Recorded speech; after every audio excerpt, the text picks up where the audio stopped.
Henry Ford, the Freemason innovator behind modern automobile production. Born on July 30th, 1863, in Greenfield Township, Michigan, Henry Ford would grow to become one of the most influential figures in the history of industrialization and modern transportation. His journey from a humble upbringing to revolutionizing the automobile industry was marked by innovation, controversies, and a steadfast determination to transform the world. Henry Ford's childhood was rooted in a rural farming community, where he developed an early fascination with machines. His innate curiosity led him to dismantle and reassemble the pocket watches and machinery he encountered. Ford's interest in mechanics continued to grow, and at the age of 16, he left home to pursue an apprenticeship at a machine shop in Detroit. This pivotal decision laid the foundation for his future endeavors in engineering and innovation. Ford's fascination with engines and machinery, coupled with his knack for innovation, propelled him forward. He secured various engineering positions before joining the Edison Illuminating Company.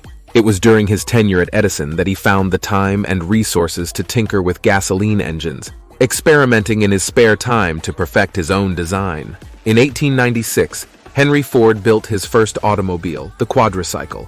This self-propelled vehicle was the precursor to his future success. At the end of 1901, Ford had begun making racing cars. With some local stockholders, Ford helped form the Henry Ford Company with Ford as the chief engineer. Ford left the company the following year after a dispute with the principal stockholder. You will find this is a bit of a trend for Mr. Ford. With Ford gone, the company name was changed to the Cadillac Automobile Company. At the end of 1902, Ford built another racing car, which led to another company, Ford and Malcolmson Ltd.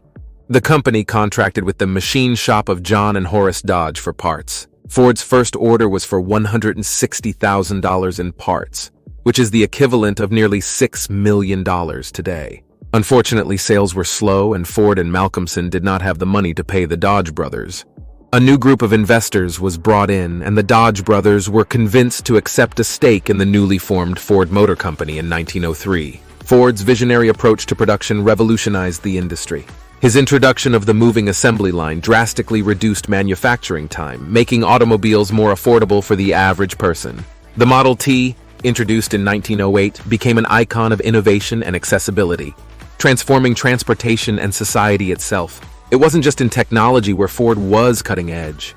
In 1914, Ford was a pioneer in welfare capitalism when he introduced the $5 workday, which is the equivalent to a $120 workday today. Ford held a simple philosophy: if you keep your quality employees happy, it creates less turnover, creating an efficient company. The plan worked and began changing the landscape with other car makers, forcing them to pay higher wages to hold on to their key employees. He was also one of the few employers in the car industry hiring blacks, women, and men with physical handicaps. Despite his immense success, Henry Ford faced several controversies throughout his life. One of the most notable controversies was his anti-Semitic views, which surfaced through publications like the Dearborn Independent, a newspaper he owned. Ford's writings propagated hateful stereotypes, and although he later retracted these sentiments, they left a stain on his legacy. Imagine if Facebook or YouTube was around then. The media would constantly replay what was put out there. Yikes! Additionally, Ford's business practices faced criticism. His staunch resistance to change the design of the Model T led to a decline in market share, as competitors introduced more modern vehicles. However, Ford eventually relented, and in 1927 the Model T was replaced by the more versatile and updated Model A. Henry Ford was a proud American. When the World Wars broke out, Henry Ford put his manufacturing expertise to work. Ford Motor Company repurposed its assembly lines to meet military manufacturing needs during World War II. The last peacetime automobile rolled out of Ford's massive River Rouge plant in 1941, and focus shifted to the wartime production of aircraft engines and military vehicles. The Rouge manufactured M4 tanks through 1943 and continued producing M4 engines and armor plates until war's end. Now to Henry Ford's Masonic affiliation. Henry Ford was a prominent Freemason. He became a Master Mason in 1894, and his involvement in the fraternity played a role in his personal and professional life. Freemasonry, with its principles of brotherhood, unity, and moral teachings, appealed to Ford's ethos. Ford was raised a Master Mason in Palestine Lodge 357 at the age of 31. In 1940, he received his 33rd degree from the Scottish Rite. Henry Ford had several associations with prominent figures who were also members of the Freemasons.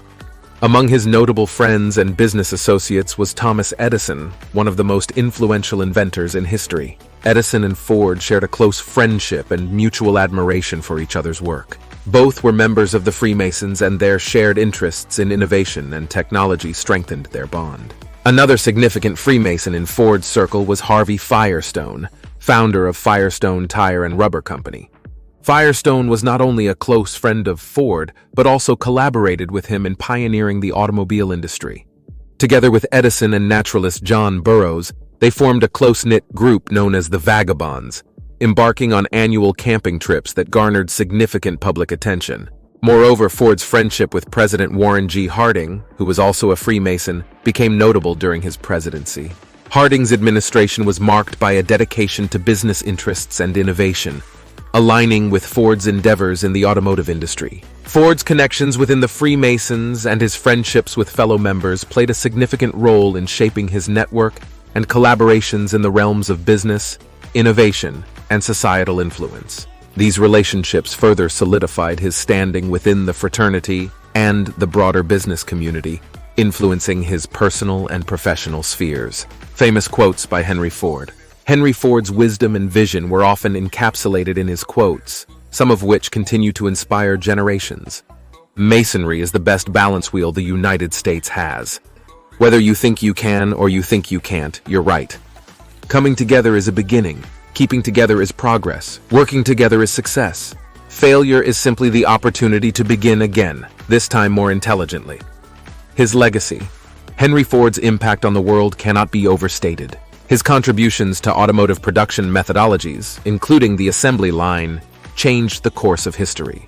His dedication to making automobiles affordable and accessible transformed society, enabling greater mobility and economic growth. Despite controversies and challenges, Ford's legacy endures. His innovative spirit, determination, and vision continue to inspire generations of entrepreneurs, engineers, and innovators to push the boundaries of what is possible. In conclusion, Henry Ford's journey from a curious farm boy to an automotive pioneer is a testament to the power of determination and innovation. His legacy serves as a reminder that with perseverance and ingenuity, one individual can reshape the world. Do you think Henry Ford represented Freemasonry well? What did you think of this episode of the Old-Fashioned Masonic podcast? Don't forget to comment and give us a like, and smash that subscribe button. Disclaimer: the views expressed in this video do not necessarily reflect the opinions of the Old-Fashioned Masonic podcast, any Grand Lodge or Shrine Center, and we encourage viewers to conduct their research and form their conclusions based on reliable sources and personal beliefs.